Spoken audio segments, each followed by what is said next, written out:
अस्सलाम वालेकुम। SMTV global के साथ मैं हूं आमना अनफाल। सबसे पहले न्यूज़ हेडलाइंस।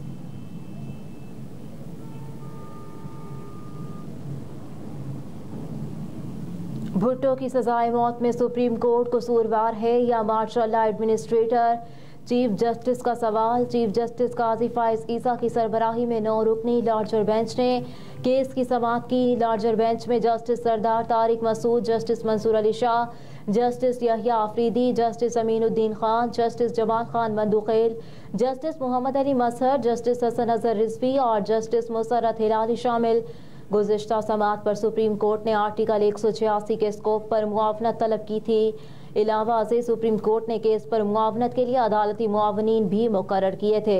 दौरान समाअत रज़ा रबानी रोस्टम पर आए। चीफ जस्टिस पाकिस्तान ने इस्तफसार किया कि क्या आप अदालती मुआविन हैं? रज़ा रबानी ने जवाब दिया कि मैं अदालती मुआविन नहीं, लेकिन बख्तावर और आसिफा भुट्टो का वकील हूँ। हमने केस में फरीक बनने की दरख्वास्त जमा कराई है।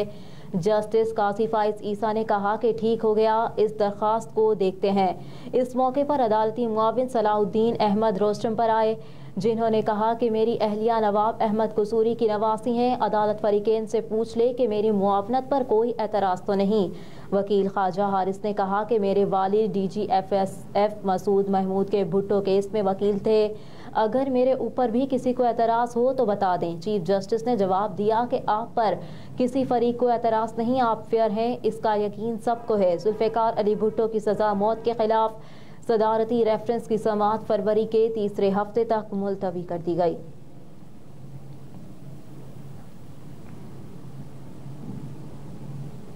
अपनी सरजमीन किसी के खिलाफ इस्तेमाल होने नहीं देंगे। अफगान नायब वज़ीर आज़म की यकीन दहानी।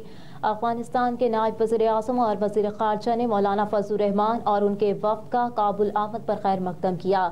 मौलवी अब्दुल कबीर ने उम्मीद जाहिर की कि उनका दौरा काबुल अफगानिस्तान और पाकिस्तान के दरमियान ताल्लुकात को मजबूत बनाने और गलतफहमियों को दूर करने में कारगर साबित होगा।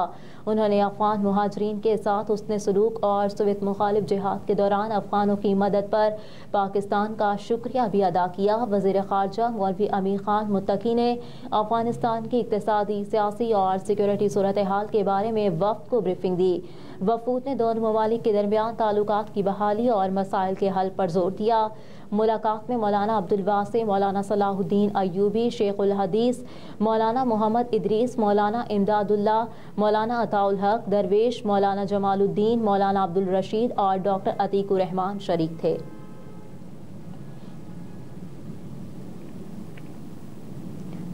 असासे छुपाने का इल्ज़ाम दुरुस्त। परवेज़ इलाही और उनकी अहलिया इलेक्शन लड़ने के लिए नाअहल करार। तहरीक इंसाफ के मरकजी सदर चौधरी परवेज़ इलाही और उनकी अहलिया कैसरा इलाही ने कौमी असम्बली के हल्का NA-59 और पंजाब असम्बली की नशिस्त PP-23 से कागजात नामजदगी मुस्तरद करने का रिटर्निंग अफसर का फैसला चैलेंज किया था। इलेक्शन ट्रिब्यूनल के जज चौधरी अब्दुल अजीज ने फरीकेन के वकला के दलाइल सुनने के बाद फैसला महफूज कर लिया था, जिसे अब सुना दिया गया। इलेक्शन ट्रिब्यूनल ने दोनों के कागजात नामजदगी मुस्तरद करने का RO का फैसला बरकरार रखते हुए कहा कि दोनों पर असासजात छुपाने, अहलिया के गैर मुल्की दौरे जाहिर न करने का एतराज़ साबित हुआ। एतराज़ करंदा का गोशवारों और मुख्तलिफ कंपनीज में शेयर जाहिर न करने का एतराज़ भी दुरुस्त करार दिया गया और दोनों हल्कों के लिए अलग अलग अखराजात के बैंक अकाउंट्स भी न खोलने का एतराज़ दुरुस्त करार पाया। परवेज़ इलाही और कैसरा इलाही पर दस्तावेजात में तकनीकी गलतियों और ऊद कमिश्नर से तस्दीक भी न कराने का एतराज़ दुरुस्त करार पाया। तहरीक इंसाफ के रहनुमा अली जफर ने कहा कि पार्टी में ये फैसला और मंजूरी हो चुकी है कि कौन कहाँ इंतखाबात लड़ रहा है। इस्लामाबाद में मीडिया से गुफ्तगू करते हुए सेनेटर अली जफर ने कहा कि तहरीक इंसाफ अगले 24 घंटों में टिकटों के लिए नामजद नामों का ऐलान करेगी। टिकटों की तकसीम के लिए मंजूरी दी जा चुकी। टिकटों की 98 या 99% अफराद की कन्फर्मेशन हो चुकी। मजीद कहा कि ये फैसला और मंजूरी हो चुकी है कि कौन कहाँ इंतखाबात लड़ रहा है। महज 1 या 2% नशिस्तों पर कुछ मामलात हैं जो तय होने हैं। आज या कल टिकटों की तकसीम और नामजद उम्मीदवारों का ऐलान कर दिया जाएगा। ताहयात नाअहली से मुतालिक आर्टिकल 62(1) की तशरीह का फैसला आज सुनाए जाने का इम्कान। चीफ जस्टिस पाकिस्तान काजी फाइज ईसा की सरबराही में 5 रुकनी बेंच ने केस पर समाअत की थी। सुप्रीम कोर्ट ने 5 जनवरी को फरीकैन के दलाइल मुकम्मल होने के बाद केस का फैसला महफूज किया था। पूरा पाकिस्तान 5 साल नाअहली की मुद्दत के कानून से खुश है। चीफ जस्टिस पाकिस्तान के रिमार्क्स 5 जेंटलमैन की दानिश 326 की पार्लियामान पर कैसे गालिब आ सकती है। पार्लियामेंट के फैसले को हकारत की निगाह से ना देखा जाए। आइन में कहाँ लिखा है कि नाअहली की सज़ा ताहयात होगी। ऐसा नहीं होना चाहिए कि जब मूड में हो तो ताहयात नाअहल कर दें और जब मूड नहीं है तो नाअहली ख़त्म कर दें। पार्लियामेंट ने मुद्दत नहीं लिखी तो नाअहली ताहयात क्यों? ताहयात नाअहल करना इस्लाम के खिलाफ है। चीफ जस्टिस के रिमार्क्स कानून आ चुका और नाअहली 5 साल की हो चुकी तो ताहयात नाअहली वाली बात कैसे कायम रहेगी। जस्टिस मंसूर अली शाह के रिमार्क्स सुप्रीम कोर्ट ने ताहयात नाअहली केस में आइन की तशरीह गलत की। अटॉर्नी जनरल का इस्तफसार।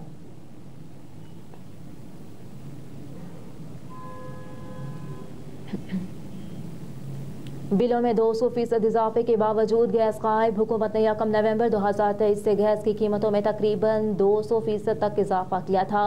इस इजाफे का इत्तलाक होने के बाद अब सार्फिन भारी गैस बिलों के साथ अपने दिल भी थाम रहे हैं। गैस की कीमतों में हालिया इजाफे ने शहरियों के बजट को बुरी तरह मुतासिर किया। सार्फिन का कहना है कि पहले बिजली की कीमतों ने जिंदगी मुश्किल कर रखी है, अब रही सही कसर गैस के बिलों ने पूरी कर दी।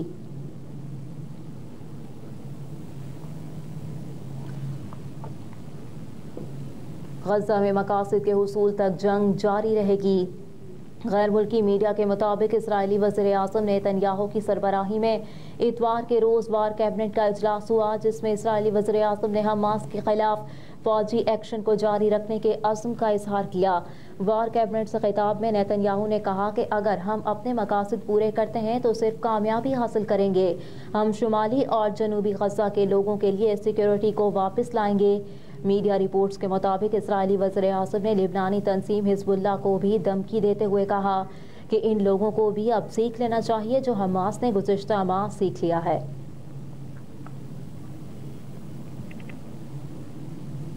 गज़ा जंग के खत्ते में बढ़ते असरात। एंटोनी ब्लिंकन उर्दून के बाद कतर पहुंच गए। अमरीकी वज़ीर ख़ारजा ने कतरी अमीर शेख तमीम बिन हमद अल सानी से मुलाकात की। मुलाकात में खत्ते की हालिया सूरत हाल पर तबादला ख्याल किया गया। इससे कबल एंटोनी ब्लिंकन ने उर्दून में शाह अब्दुल्ला से मुलाकात की थी। मुलाकात में शाह अब्दुल्ला ने उन्हें गज़ा में जंग जारी रहने के तबाहकुन नताइज से खबरदार किया और फौरी जंगबंदी का मुतालबा किया।